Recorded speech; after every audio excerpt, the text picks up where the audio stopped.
મોરબી ઝૂલતા પુલ દુર્ઘટના મામલે પીડિતોએ સીએમને પત્ર લખ્યો છે। પત્રમાં જેલ તંત્ર પર સવાલ ઉઠાવવામાં આવ્યા છે। જયસુખ પટેલને વીઆઈપી સુવિધા મળવાનો પણ આરોપ લગાવ્યો છે।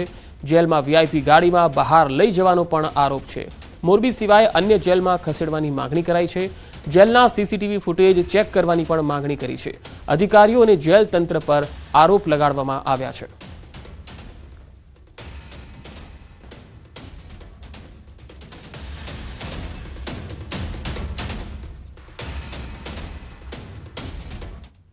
અમદાવાદમાં કસ્ટોડિયલ ડેથ મામલો હાઈકોર્ટમાં પહોંચી ગયો છે। મૃતકની પત્નીએ હાઈકોર્ટમાં અરજી કરી છે। દીપક પંચાલનું કસ્ટડીમાં મૃત્યુ થઈ ગયું હતું। જવાબદારો સામે ફરિયાદ ના નોંધતા હાઈકોર્ટમાં અરજી કરી હતી। કોર્ટે જવાબદારોને હાજર રહેવા માટે આદેશ કર્યો। 15 ફેબ્રુઆરીએ હાથ ધરાશે વધુ સુનાવણી। મૃતકની પત્નીએ હાઈકોર્ટમાં અરજી કરી। દીપક પંચાલનું કસ્ટડીમાં મૃત્યુ થઈ ગયું હતું ત્યારે જવાબદારો સામે ફરિયાદ ન નોંધાતા હાઈકોર્ટમાં અરજી કરી હતી। નિષ્પક્ષ તપાસ થાય, જે પણ વ્યક્તિઓએ ગુનો કર્યો છે નથી કર્યો એનું વ્યવસ્થિત ન્યુટ્રલ ઇન્વેસ્ટિગેશન થાય અને આ જે આખી તપાસ છે એ નવરંગપુરા પોલીસ સ્ટેશનમાં જ બનેલી હોય તે પોલીસ સ્ટેશન સિવાયની કોઈ સ્પેશિયલ ઇન્વેસ્ટિગેશન ટીમની રચના કરીને તેનું ઇન્વેસ્ટિગેશન કોઈ હાયર સુપિરિયર ઓફિસર દ્વારા થાય તો અરજદાર અને ફરિયાદીને તે ન્યાય મળી રહે એટલા માટે નામદાર કોર્ટમાં પિટિશન કરી। રાજકોટના પૂર્વ ધારાસભ્ય ઇન્દ્રનીલ રાજગુરુએ પોલીસ પર આક્ષેપ કર્યો। કહ્યું, ડેરીમાં દૂધ મળે તેમ દારૂ અને નશીલા પદાર્થો છૂટથી મળે છે અને અરજદારોની ફરિયાદ પણ નથી નોંધી રહ્યા। જ્યારે સુપ્રીમ કોર્ટનો આદેશ છે કે એફઆઈઆર તુરંત નોંધી લેવાનું, એ લોકો પાસે સત્તા છે કે તપાસ કરીને સી સમરી ભરી શકાય ખોટી ફરિયાદ હોય તો, પરંતુ ફરિયાદ જ નહીં લેવાની અને ફરિયાદ લે તો જ્યાં સુધી પૈસા એમાંથી ન દેખાતા હોય ત્યાં સુધી એમાં રસ નહીં લેવાનો। એવા જ એક ગંભીર ગુના જે પોલીસ દ્વારા થઈ રહ્યો છે।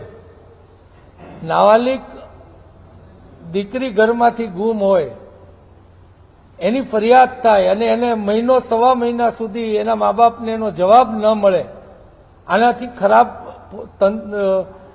સુરક્ષાની વ્યવસ્થા હોય જ ન શકે।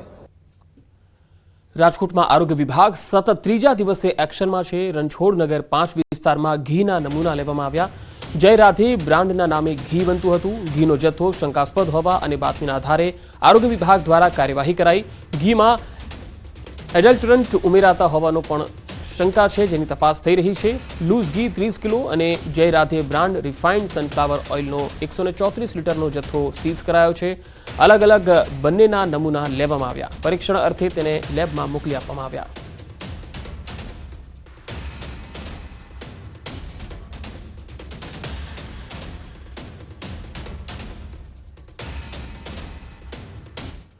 કોંગ્રેસ નેતા અમિત ચાવડાનું વિધાનસભામાં નિવેદન। કહ્યું, નળથી જળની જાહેરાત 2019માં થઈ હતી, પરંતુ 5 વર્ષ બાદ પણ જળ મળ્યું નથી। ઘરે ઘરે નળથી જળ મળવાની યોજના અંગે ન્યાયિક તપાસ થવી જોઈએ। આજે 5 વર્ષનો સમય થયો। આ ગુજરાતની ડબલ એન્જિન સરકારે આ પૈસામાંથી શું કર્યું એના પ્રશ્નોત્તરીના જવાબમાં જોવા મળ્યું કે છેલ્લા 3 વર્ષમાં કેન્દ્ર સરકાર તરફથી આ યોજના માટે 7,500 કરોડ રૂપિયા મળ્યા, પણ ગુજરાતની સાચી જમીની પરિસ્થિતિ શું છે તો ઘરે ઘરે નળથી જળ તો ના મળ્યું, નળ આયા પણ ક્યાંય જળ ના પહોંચ્યું। જમજોધપુરના ધારાસભ્ય હેમંત ખવાનું નિવેદન। એમણે કહ્યું છે કે આ બજેટ યુવાનો, ગામડાઓ અને ખેડૂત વિરોધી બજેટ છે। ગુજરાત સરકારે માત્ર 2.9% બજેટ ગ્રામ વિકાસ માટે ફાળવ્યું અને શહેરી વિકાસ વિભાગમાં 6.3% જેટલું બજેટ ફાળવ્યું છે। સરકારને ગામડાઓ અને ખેડૂતોની ચિંતા ન હોય તેવું આ બજેટ પરથી લાગે છે। ની અંદર ગ્રામ વિકાસ વિભાગને ટોટલ બજેટના માત્ર 2.9% જેટલું બજેટ ફાળવવામાં આવ્યું છે।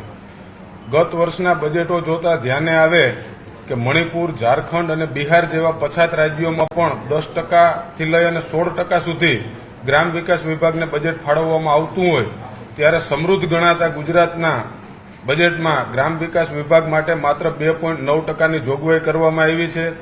શહેરી વિકાસ વિભાગમાં 6.3%ની, એટલે ગ્રામ વિકાસ વિભાગ કરતા લગભગ ડબલ કરતા પણ વધારે શહેરી વિકાસ અંતર્ગત જોગવાઈ કરવામાં આવી છે